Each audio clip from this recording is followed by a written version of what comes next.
Back to Unfiltered with me, Ridi Tlhabi. Our guests tonight, Grethel Mudau, who's a developmental economist, and Patrick Dlamini, CEO of DBSA. Tonight on Unfiltered, we ask what is to be done with SOEs. Share your views on the SABC News online Twitter page, Facebook pages using the hashtag SABC News Unfiltered. Okay, so that first half hour was quite interesting because we were trying to take a historical perspective and pushing for members of parliament in the ANC to take some responsibility. There seems to be always a need to just close ranks. And I worry when that happens because it means we haven't given the problem its right name if we're still being defensive. So how are we going to fix it? Let's start with you. Are you hopeful that SOEs can be extricated from this abyss so that they can be profitable and efficient? We'll talk in a moment about what needs to happen for that to take place. Thank you, Reddy. I think, well, you are talking to an eternal optimist. I'm very positive. Are you also a new Don Ramaphosa type of person? I think it's all about leadership. If we are provided the requisite leadership as a country, it will filter down to the lowest level. You will see people being held accountable. Because the issue of closing ranks, who are you fooling? Because the public, they know the truth. Mm-hmm. The facts are out there for everyone actually to see. We just have to be honest with ourselves. We need to go back to the drawing board and say, why do these SOEs exist?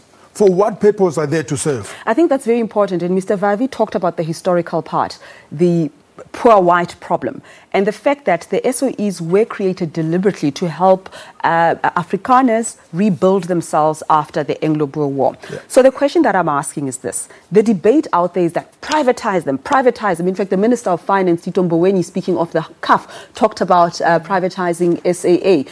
But that also makes me anxious with the Steinhoffs and all the other private sector corruption that we know of. But it is a relevant question to ask. We've been in a situation where state-owned enterprises were productive for a select few during apartheid. So government can do it if it wants to. Right now, in post-apartheid South Africa, what is the solution? Government has done it before with privatizing Telkom. And I think the question is, what has been the results of privatizing organizations such as Telkom? We're not unique as South Africa in as far as, the performance of the SOEs. There's actually a study that was done by the Asia Development Bank, where they were looking at the performances of the SOEs over a period of time. But very interesting, the discussions that you had previously around the challenges that have been facing the SOEs, corruption, incompetent leadership that sits within this organization. That has been one of the critical challenges that has been facing the SOEs in general, globally. Are we not being, though, presented with an interesting challenge? Is it not time to be bold and talk about the government that we have? Does government understand what its role is in as far as the direction, the policy direction for SOEs is concerned? Because if we are in a South Africa where, because you are the party that is in government, you can then appoint boards, shift this person out, bring these people in, that is really problematic. Is there room to actually confine the government, to compel the government to stick to its mandate, that and nothing more? Do we really have to tell them what needs to be done? Well, they don't seem to understand. The thing is, look at South Africa, the state that the country is in, and the performance of our economy. We have very high unemployment rate, now sitting at 27.5%. We have very high inequality. We are actually ranking amongst the worst in the world at about, I think, between 0.64 and 0.66. We have serious issues of poverty. Do you have to convince anyone in a position of authority as to what needs to be done? We have no option. We need to start saying, what are the riches of scarcity? When companies and countries did not have much, they were able actually to pull miracles. In South Africa, we fought for the liberation of this country.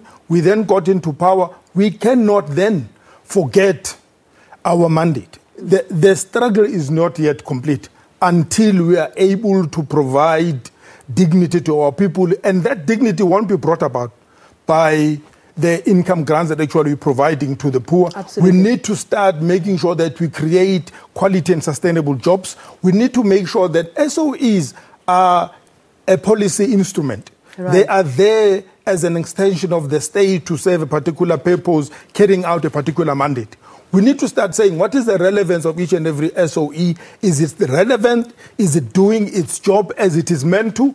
But unfortunately, we had a period that we had issues of governance that collapsed completely, issues of leadership. People got into boards that they did not deserve to be there, and they allowed, and they had their own agenda. And look at what happened then to the country. Do you think, though, the Telkom example, because a government still is a shareholder at Telkom, but with the bringing in of private expertise, efficiency did improve, let's be honest. Yes. And I think it's also important to remind our audience that at a time when SAA was collapsing, I think the 5th time that it was collapsing, because it wasn't the first time, the minister last year, who was Minister of Finance, Malusi Gigaba, talked about selling government stake in Telkom in order to capitalize or recapitalize SAA. So the money was there because Telkom is being run efficiently. Where should we place the privatization debate? I imagine in a country such as ours, you can't go the extreme way. There are partnerships with private and public that can be fruitful. What do you think? The thing is, I don't think that privatization can ever be regarded as a total panacea of the problems that we have as a country. But we need to start saying, how do you make sure that these institutions are not becoming a drain to the central fiscus? Because then you don't need them when they start becoming that. But we got to where we are because of governance. Isn't it the problem, though, that when we talk about state-owned entities, the government thinks it owns them? It is our piggyback. It is our what do you call it? Money box. That's where we own it. Meanwhile, it belongs to the people. You can't chop and change management. So all I'm saying is that it looks to me as if we need a change of mindset so that we give the SOEs the mandate that they deserve, with government just stepping aside. No, I mean, I think the point that Patrick made about these companies being a drain to the fiscus. I mean, at the moment, really, our debt to GDP, which is a measure of the indebtedness of countries, it's sitting at over 50%. And it's reaching the levels of 60%, you know, which is, for a developing country, that is the levels that we should really be concerned about. Is the 1.6 trillion debt burden an accurate figure? I mean, those are figures that are just making my it's head over 2 trillion. 2 trillion. It's over 2 trillion. I think it's actually 2.8 trillion. And one of the reasons why the percentage, the debt to GDP, is that high, or it's just increasing, is because we borrowing more, but also because the GDP is just simply not growing. So that is one of the reasons why it becomes that important for these organizations to be reformed. Just explain this to me, because my head just spins, the mind just boggles. If I go to the bank and I borrow money and I fail to service that debt and I come back again and I borrow money, they're not going to give me a loan.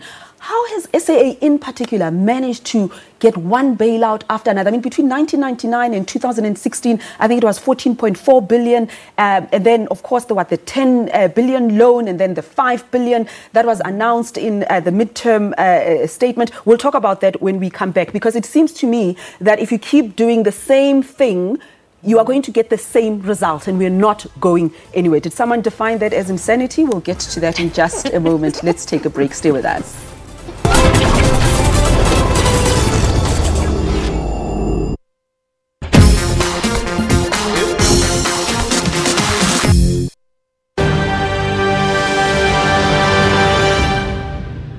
She's a heroine of our struggle. She's really a stalwart of the liberation struggle of the people of South Africa, because it will be remembered that when the apartheid regime banned the liberation movements in this country, that in the 80s, in fact, she was actually elected as president of the United Democratic Front, and she handled that position so adroitly, with such dignity. Apart from being a stalwart of the struggle, also as a mother, and also as someone that became almost a widow while her husband was incarcerated in jail after the Rivonia trial, she was able to manage her home, to bring up the children, to educate them, without the assistance of her husband. So in many ways, we became colleagues also in Parliament, because in 1994 she was a member of the Assembly in Parliament, and again we worked very closely.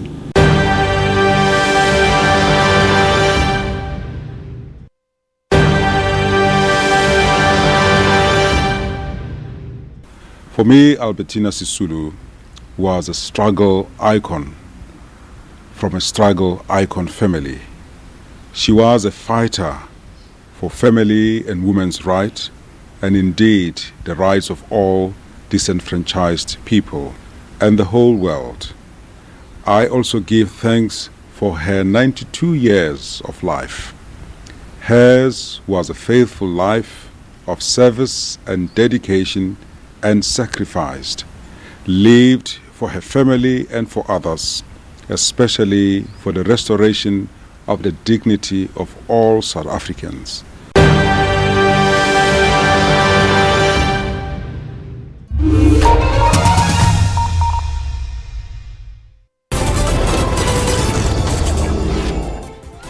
Welcome back to Unfiltered. We're talking about SOEs. What do we need to do in order to breathe some life into our SOEs? And we are today talking to Gretel Mudau, who's a developmental economist. Also with us is Patrick Dlamini, CEO of DBSA South Africa. We are asking the question, what is to be done with our SOEs? They've clearly lost their ability to create jobs, which is what they were meant to do. And more than anything, they have drained our fiscus. And that is our conversation. I said earlier before we went on an ad break that I may not be an economist, but all of this sounds like logic to me.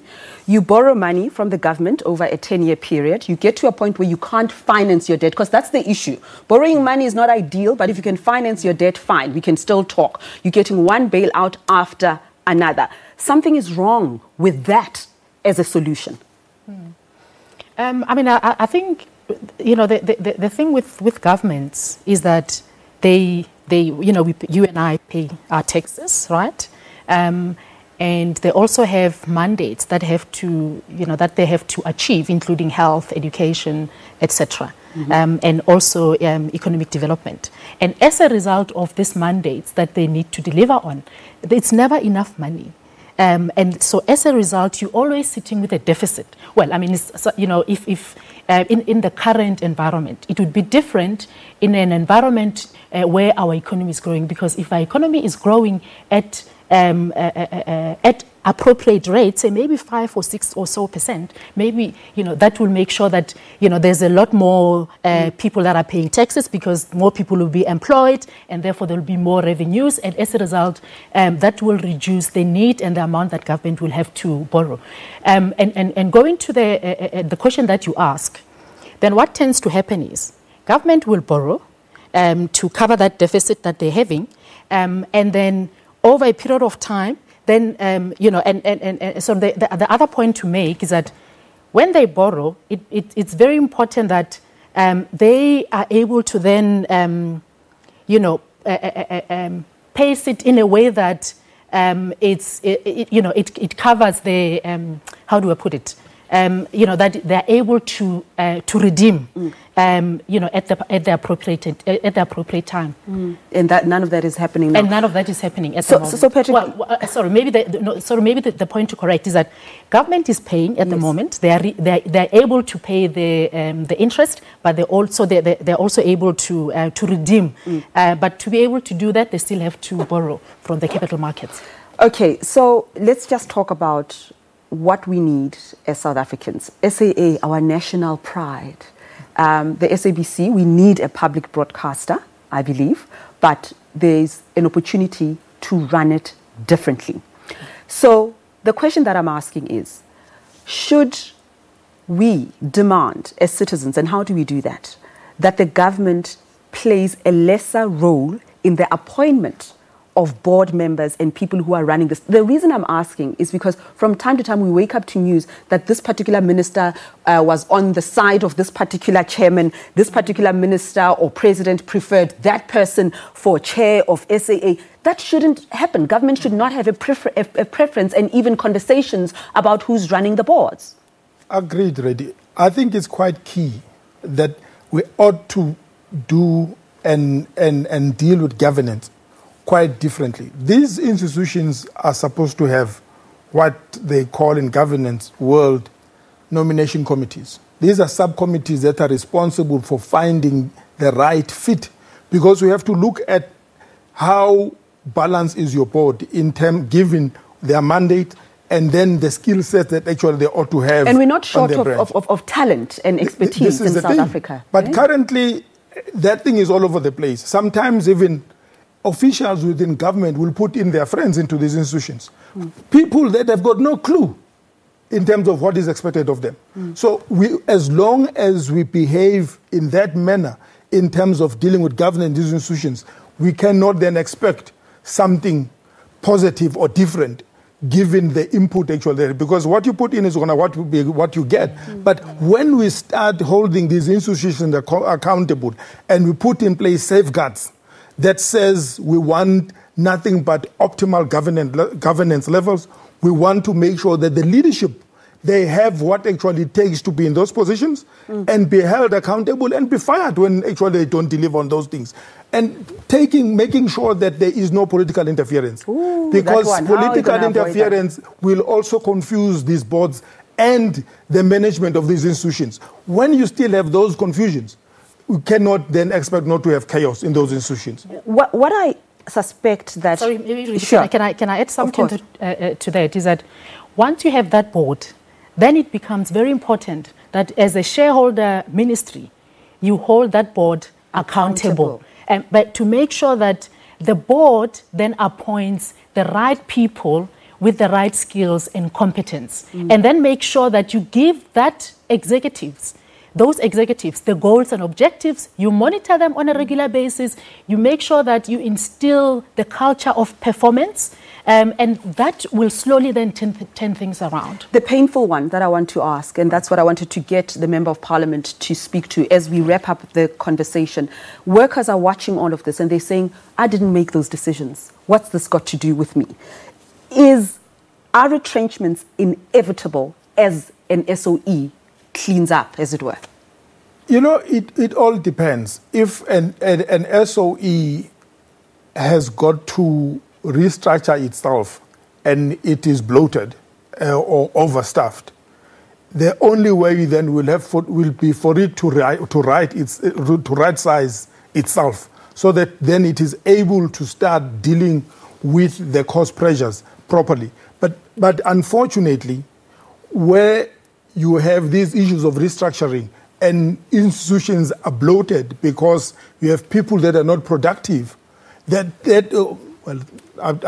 saying this with all due respect, that actually you will also find that there are deadwoods in these institutions. Indeed. When you have those, then you are left with no option but then actually to make sure that you go the difficult route. But as a shareholder, if government wants to own these institutions 100%, government will have to make sure that they're always ready then to bail them out whenever they have to. And there is no money to bail out, the responsibility of a shareholder. Money, it is. And also, I suppose that's a topic on its own. It's a show on its own. This thing of outsourcing, getting consultants to come in, because if you've got bloated management, bloated staff, and yet you're still outsourcing some of the functions, then something is definitely wrong. We're leaving it there. It's a very painful one. The unemployment figure continues to rise, and that's precisely because of how some of the state-owned entities have been run before. This is how we come to the end of our program tonight. Let's continue this conversation on our social media platforms, SABC News Online. Thank you very much for joining us.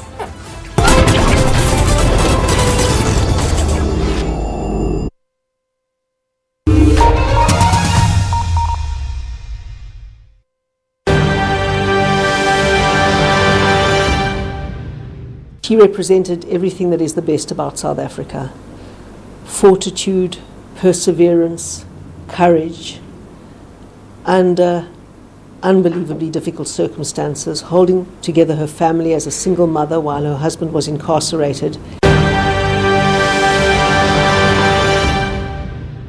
We pride ourselves on being impartial as well as independent. On the agenda, we basically break down the stories of the day. Give the viewer the assurance that we will cover every side of the story. Tear gas has now been also thrown at the protesters. We are peacefully marching and the police is stopping the people. They're hitting the people. We are spraying the people with pepper spray. These people are supposed to protect us, but they are against us. We are pushing them back by using the rubber bullets because we cannot allow them to block the roads and damage other people's property. Quite important to bring on board all sides and hear what everybody has to say about the story, especially being the public broadcaster. All in all, we basically take the news agenda of the day forward.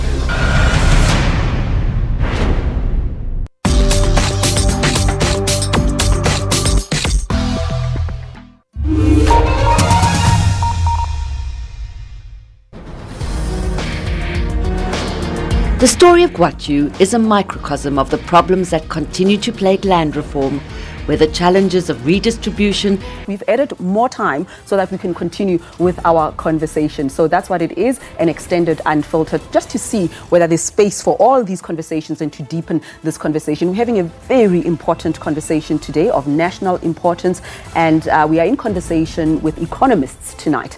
Gretel Mudau, who's a developmental economist, and Patrick Dlamini, CEO of DBSA South Africa. Tonight on Unfiltered, we are asking what is to be done with our SOEs. Share your views on SABC News online Twitter page, Facebook pages using the hashtag SABC News Unfiltered. Okay, so the cultural approach to what an SOE is. I often hear South Africans phoning radio stations and television shows saying, run them like a private company, run them like the private company.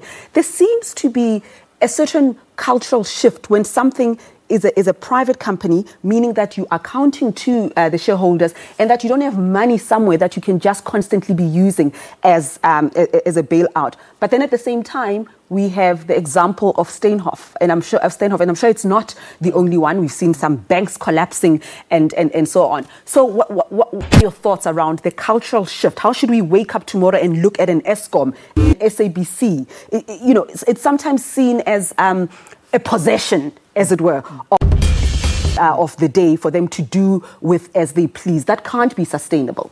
No, absolutely unsustainable. But I think that message, when people say run like you would run as a private sector, when actually you know that you won't have your big backer there for you to run to. So make sure that you are cost efficient, make sure that you are productive, make sure that you are self-sufficient, make sure that you are profitable, and also make sure that you are not overstaffed. But the truth of the matter is, these actually can be done in the public sector.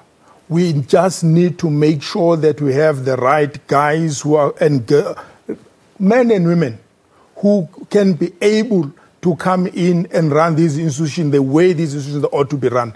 There are institutions that we really need to start saying, do we still have the same conviction? Are they still as relevant as actually they were before? And then be able to make the call. In that case, put them into the private hands. The government might be able to even get money if they're profitable, because they will pay you money for those companies to be privatized. But there are institutions that will still be very key for government to own them. Sometimes part own them, but then we need to make sure that we don't become wasteful. South Africa does not have that much money lying around. We have doubled actual twin deficit, we have current account deficit, we've got budget deficit.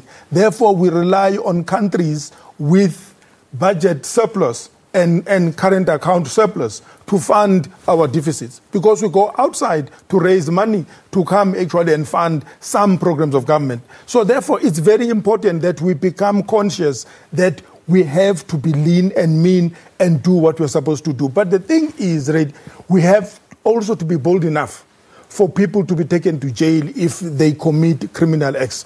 And that one is the one that really I'm feeling so emotional about it right now, because I didn't get an answer from the MP about apologizing to citizens. We spoke earlier about the inevitability of retrenchments. And the reality is that these are not men and women who made these decisions. Those who often made these decisions get a golden handshake, or they've got great pensions, or whatever it is, or they are so politically connected that they will re-emerge elsewhere. But tonight, as I speak to you, 901 workers here at the SABC. The list carries on in SOEs.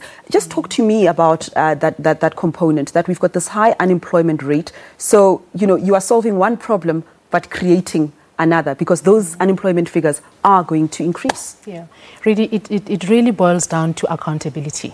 I mean, the Auditor General, every time when he reports, he says there's no consequence management. In terms of the Public Finance Management Act, I think it's Section 38, if there's any transgressions of the Act, there's supposed to be disciplinary actions. And, people have to be reported to the police, etc. But I'm yet to find anyone or read about anyone who's being who's gone to jail because they've transgressed the Act, the PFMA or the Companies Act, etc. So until such time as we have that culture of consequence management, then people will just do as they as they wish. Now, the point that I want to add to what Patrick was talking about, the question you asked him about, is there really hope about the SOEs? There is hope, and I think we can learn from countries such as Malaysia. What they did in 2004, they implemented the SOE reforms, and then they went back in 2014 and said, let's see what has been the results of the reform. And they found that in 2014, the return on investment was actually at par with what was produced by the private sector, the listed private sector, which is very encouraging. But of course, you need bold leadership. You need to make sure. Well, you have to have the political will to be able to do that. But I think at the moment, I think we've got the right president, at least the right leadership at the top, and getting the right boards and the executives, as I've already explained, but also making sure that at the bottom, you have the right technocrats and the attitude to serve. Because I think that's very, very important. Okay, we'll leave it on that challenging and optimistic note, and we'll take the optimism that you articulated when we started the show. Patrick and Gretel, thank you very much for joining us today. We are closing for real now. This is how we come to the end of our program tonight. Thank you so much for watching. Let's continue this conversation on our social media platforms, SABC News Online. This show will also be available on the SABC News YouTube channel. Thanks for watching. Good night.